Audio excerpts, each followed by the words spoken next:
पिछले 3 वीडियो में हम लोग जीव जनन कैसे करता है इस विषय में पढ़े थे। 2 वीडियो में लगातार अलैंगिक जनन के बारे में पढ़े थे कि अलैंगिक जनन होता क्या है, कैसे होता है, क्या क्या भाग है, किस किस प्रकार से अलैंगिक जनन होता है। और पिछले वीडियो में हम लोग लैंगिक जनन के बारे में थोड़ा सा चर्चा किए थे और लैंगिक जनन में बताए थे कि लैंगिक जनन में मादा और नर दोनों की आवश्यकता होती है। तो इससे हम लोग थोड़ा सा आगे बढ़ने का कोशिश करेंगे कि लैंगिक जनन से क्या लाभ है, ये हम सब पढ़ चुके हैं। आज हम लोग पुष्पी पादप यानी पादप में जो फूल होता है, पुष्प होता है, उसमें जो वो तो लैंगिक भाग होता है, हम लोग जानते हैं पौधे का जो लैंगिक भाग होता है वो क्या होता है, पुष्प होता है। और बाकी जो भाग होता है वो कायिक भाग होता है, जैसे तना हुआ, जड़ हुआ और क्या होता है पत्ती हुआ, ये सब क्या है, कायिक भाग है। और जो लैंगिक भाग है ना, वो लैंगिक भाग किसे कहा जाता है, पुष्प कहा जाता है। तो आप पुष्प के बारे में हम लोग पढ़ेंगे डिटेल्स में, क्योंकि इसी में लैंगिक जनन होता है या किस प्रकार होता है, क्या क्या उपस्थित होता है। तो इस विषय पर आज हम लोग जानते हैं। मैं हूं एम सर और आप देख रहे हैं एम सर स्टडी सेंटर। तो आइए वीडियो को स्टार्ट करते हैं। सबसे पहले हम लोगों को पुष्प का भाग को जानना होगा। अगर पुष्पी पौधा में लैंगिक जनन के बारे में हम लोग जानेंगे तो पुष्प का क्या, सबसे पहले हम लोगों को भाग जानना होगा कि जो पुष्प होता है, फूल होता है, वो कितने भागों में बांटा हुआ है। जब तक हम लोग उसके पुष्प के बारे में नहीं जानेंगे तो लैंगिक जनन के बारे में हम लोग नहीं जान पाएंगे पुष्पी पौधा में। तो आइए पहले हम लोग पुष्प के भागों के जानते हैं। तो देखिए पुष्प के भाग जो है इसे 4 भागों में बांटा गया है। एक हुआ बाह्य दल, और इसके बाद दल यानी पंखुड़ी, इसके बाद पुंकेसर और लास्ट होता है स्त्री के सर। तो ये क्या है, देखो थोड़ा सा हम लोग समझ लेते हैं। और क्या, तो देखिए ये पुष्प है, तो पुष्प के सबसे बाहर है ये हुआ वृंत। ये जो पुष्प लगा हुआ है ये हुआ कोई वृंत है जो लगा हुआ है। और वृंत जो जहां पुष्प बैठा हुआ है इसे कहता है पुष्पासन। क्या कहा जाता है, पुष्पासन। तो वृंत और पुष्पासन से हमें कोई लेना देना नहीं है क्लास 10th में। अब हम लोग डायरेक्ट चले जाते हैं बाह्य दल में।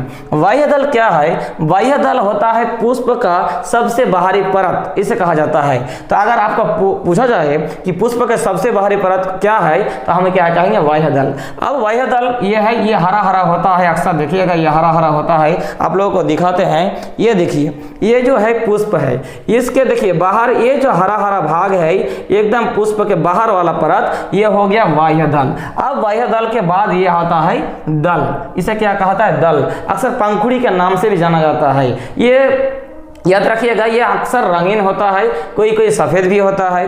अक्सर ऐसा देखा जाता है कि दिन में खिलने वाला जो पुष्प होता है उससे देखा जाता है कि रंगीन होता है, यानी सफेद नहीं होता है, लाल होता है, हरा होता है, नीला पीला कुछ भी होता है। लेकिन रात में खिलने वाला जो पुष्प होता है वो क्या होता है, वो अक्सर सफेद होता है, ऐसा जनरली होता है। हम लोग इस बाह्य दल को समझ लिए और इसके बाद ये रंगीन भाग को क्या कहते हैं, पंखुड़ी। तो ये क्या हुआ, ये पंखुड़ी है। ये क्या है, ये पंखुड़ी है। और ये उसके जो बाहर था वो क्या था, बाह्य दल। और ये हुआ आपका पंखुड़ी। हम लोग समझ गए पंखुड़ी को।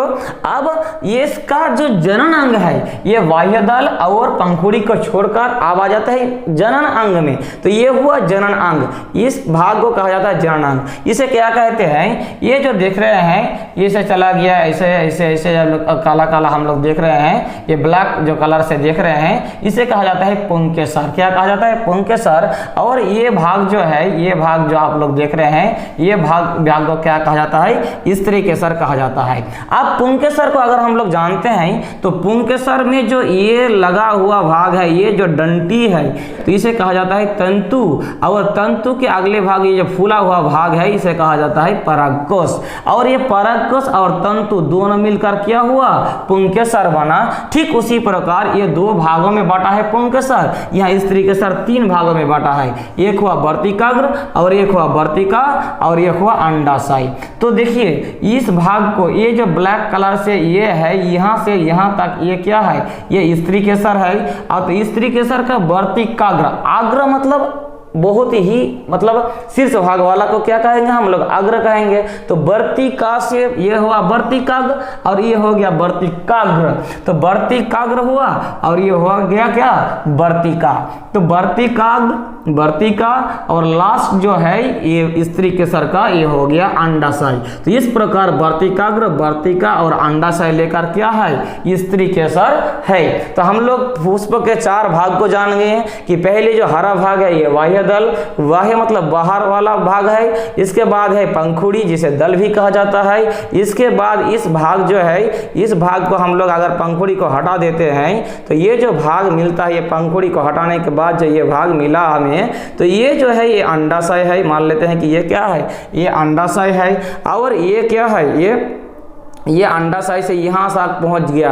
क्या पहुँच गया, ये जो भाग है ये पहुँच गया। क्या है ये, स्त्री के सर। और स्त्री के सर के यहाँ ये है वर्तिकाग्र और ये हुआ वर्तिका। समझ गए, एकदम क्लियर है। ये इसमें ये पुंकेसर, स्त्री के सर है और ये सब क्या है, पुंकेसर।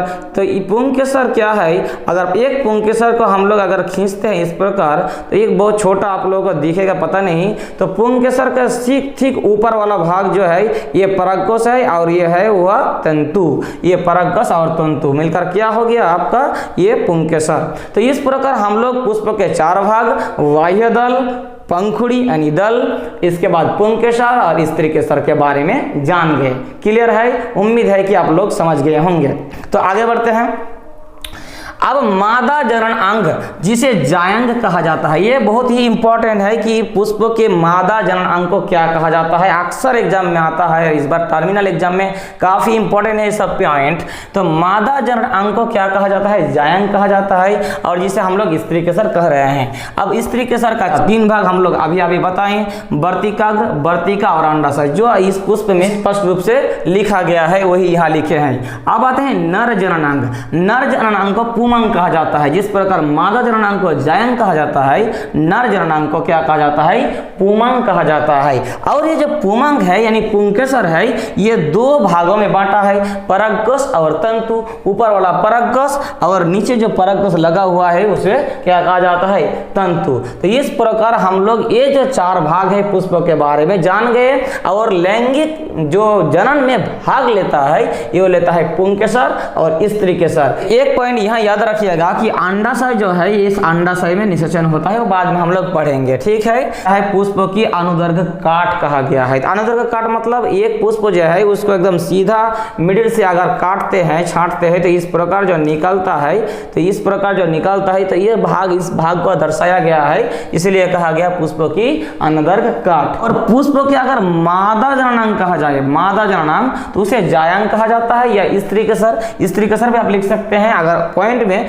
लेकिन जायंग इसलिए इसमें फोकस किए हैं, जायंग को लड़का भूल जाता है कि इसे स्त्री केसर जो है वही जायंग है। इसके बाद पुष्प के अगर नर भाग की बात किया जाए, नर जननांग का, उसे क्या कहा जाता है, पुमंग। तो पुमंग या जायंग जिसे पुंकेसर और स्त्री केसर कहा जाता है। पू याद रखिएगा, पू से पुमंग यानी पुंकेसर, बाकी जो है वो स्त्री केसर है। इसके बाद अब हम लोग अब पढ़ेंगे एकलिंगी पुष्प और द्विलिंगी पुष्प। एकलिंगी पुष्प क्या है कि अगर किसी पुष्प में ये जो पुंकेसर और स्त्री केसर जो है यानी पुमंग और जो जायंग है, अगर दोनों उपस्थित रहता है, दोनों उपस्थित रहता है, तो उस प्रकार के पुष्प को हम लोग कहेंगे द्विलिंगी पुष्प। और अगर सिर्फ पुंकेसर रहता है, स्त्री केसर नहीं, अथवा स्त्री केसर रहता है, पुंकेसर नहीं, तो उस प्रकार का जो पुष्प होगा तो उसे कहेंगे एकलिंगी पुष्प। तो यही हम लोग एकदम क्लियर करके लिखे हैं। क्या लिखे हैं कि एकलिंगी पुष्प जब पुष्प में पुंकेसर अथवा स्त्री केसर दोनों में कोई एक उपस्थित होता है तो उसे एकलिंगी पुष्प कहते हैं। जैसे पपीता या तरबूज, पपीता या तरबूज, ये पॉइंट याद रखिएगा। उदाहरण, पपीता या तरबूज जो है ये एकलिंगी पुष्प है, क्योंकि इस प्रकार के पुष्प में जो है उसमें पुंकेसर रहेगा तो स्त्री केसर नहीं, स्त्री केसर रहेगा तो पुंकेसर नहीं। तो इस प्रकार जो होता है एक पुष्प में कोई एक जननांग रहेगा। अब आते हैं तो इसमें पर परागण होता है। तो इसमें पर परागण होता है कहने का मतलब क्या हुआ कि मान लीजिए कि इसमें एक पुष्प है, उसमें सिर्फ स्त्री केसर है, तो उसको परागण होने के लिए, निषेचन होने के लिए क्या चाहिए, पुंकेसर चाहिए। स्त्री केसर है तो पुंकेसर चाहिए और पुंकेसर है तो स्त्री केसर चाहिए। तो कहाँ मिलेगा, एक ही पुष्प में तो नहीं है, तो दूसरे पुष्प से मिलेगा। तो एक पुष्प से दूसरे पुष्प से जाकर तो मिल नहीं जाएगा। तो इसमें क्या होता है, कोई कीट पतंग जो है, तितली जो है, मधुमक्खी है, कोई पक्षी है, वो क्या करता करता है उसके कोई अंग से वो पुंकेसर का कोई भाग जो है परागकोश जो है वो स्त्रीकेसर में चला जाता है। तो इसमें पर के द्वारा अलग कोई तीसरे के द्वारा इसमें परागन होता है, इसलिए इसे क्या कहा जाता है, पर परागन कहा जाता है। और जैसे इस पुष्प में पुंकेसर और स्त्रीकेसर दोनों है, तो इसमें कोई अलग कोई दूसरा कोई का आवश्यकता नहीं है परागन के लिए। इसमें पुंकेसर स्त्रीकेसर दोनों है, वो खुद अपना पुष्प जो है वो फल में बदल सकता है, मतलब परागन कर सकता है। तो इस प्रकार का परागन जो होगा इसे कहेंगे स्वपरागन। स्व मतलब खुद, अपना, पर मतलब दूसरा, तो दूसरे के फूल पुष्प की आवश्यकता इनका नहीं है, जो द्विलिंगी है। तो यहाँ ये क्लियर लिखा है कि इसमें पर परागन होगा किसमें, अगर पुष्प अगर एक लिंगी होता है तो। क्या है द्विलिंगी पुष्प, जब पुष्प में पुंकेसर एवं स्त्रीकेसर दोनों जननांग उपस्थित होता है तो उसे ये द्विलिंगी पुष्प कहते हैं। मतलब किसी पुष्प में अगर दोनों पुंकेसर और स्त्रीकेसर दोनों उपस्थित रहता है तो इसे क्या कहेंगे, द्विलिंगी पुष्प कहेंगे। तो स्वाभाविक बात है कि इसमें स्वपरागन होता है। स्वपरागन तो होगा ही क्योंकि उसका दूसरे पुष्प की आवश्यकता है ही नहीं परागन के लिए। तो इस प्रकार आज के इस वीडियो में हम लोग फूल के चारों भाग स्वपरागन, परपरागन, एक लिंगी, द्विलिंगी और जायंग पुमांग के बारे में विस्तार रूप से वर्णन किए। उम्मीद है कि आपको क्लियर समझ में आया होगा। फिर भी किसी प्रकार का डाउट है तो कमेंट बॉक्स खाली है, कमेंट बॉक्स में लिख डालिए और लाइक शेयर करना मत भूलिएगा।